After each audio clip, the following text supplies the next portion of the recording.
Hello and welcome to week 4 of MPA 510. I am Greg Zarko and this is my week 4 multimedia discussion. This slide will serve as an overview for this week. We will be discussing Dwight Waldo, Douglas Murray McGregor, and Charles E. Lindblom. Dwight Waldo's the administrative state pretty much challenges everything that we've learned so far. Specifically, Woodrow Wilson's The Study of Administration and Taylor's Scientific Management. Um, Waldo's argument is that there's more than just the dichotomy. There's economic, political, and social events that influence the future of administrative thought. He states that on page 139. So what came to mind for me is currently the pandemic, COVID-19, and the vaccine shots, which seem to be controversial, whether some people want to take them or not, and whether they should be force mandated. So public administration uh, is ever changing in this situation from month to month, from year to year, because we're in year 2 now. So I believe Waldo is saying that we have to be flexible, that it's part of our job to learn and to stay current. Douglas McGregor's The Human Side of Enterprise talked about two different types of management styles. The one was for Theory X employees, which was found on page 158, and the other was Theory Y, that could be found on page 161. So for Theory X, the manager takes most of the responsibility because, as he describes, the average man by nature is indolent. He works as little as possible. Um, he also goes to describe these workers as lacking ambition, disliking responsibility, preferred to be led. Um, and this made me think of Bill Lumberg, the manager, like always on you, made you, from Office Space. Uh, Made sure that he was constantly following up that you were doing what you were supposed to be doing when he wanted you to do it. Um, and then it made me think of Frederick Taylor's Scientific Management, which broke down the job to its lowest specific skill set. And so it took away, ambition from the from the worker and gave it to the manager. Um, And on Theory Y, he talks about how those employees are self-motivated. Um, they seek responsibility. They are ambitious.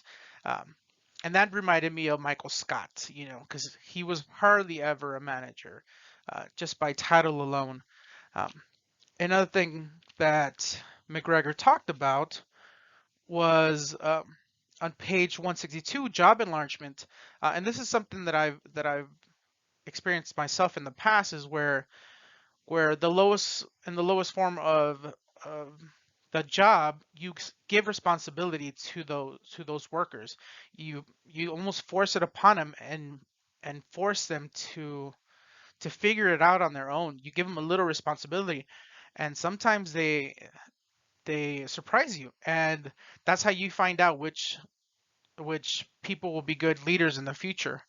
Um,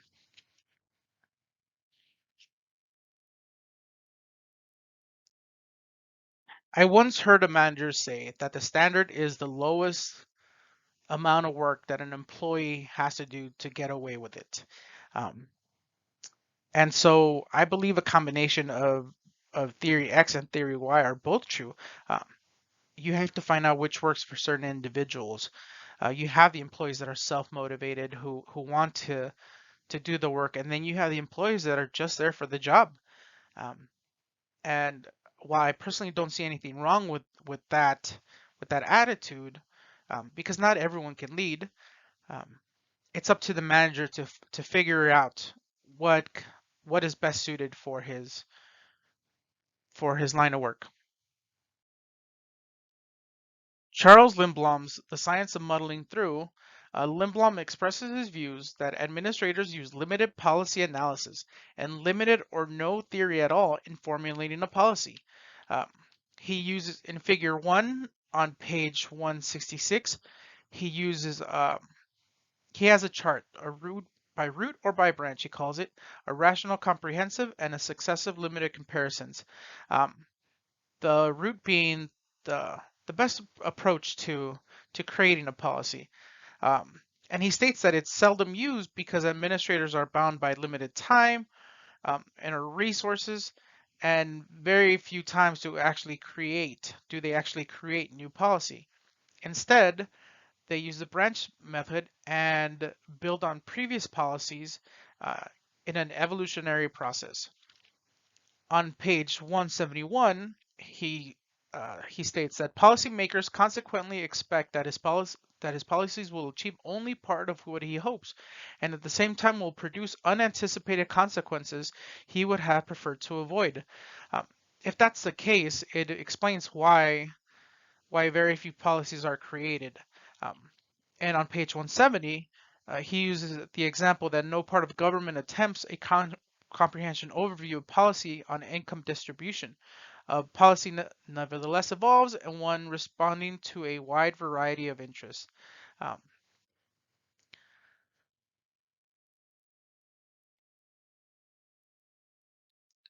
so after reading The Science of Muddling Through, I instantly thought of my place of employment. When we created our transportation department, we looked at the surrounding agencies around us and the previous ones that had existed, Omnitrans, Victor Valley Transit Authority, VVTA, and looked into their policies and adopted and modified what we'd like to fit our needs.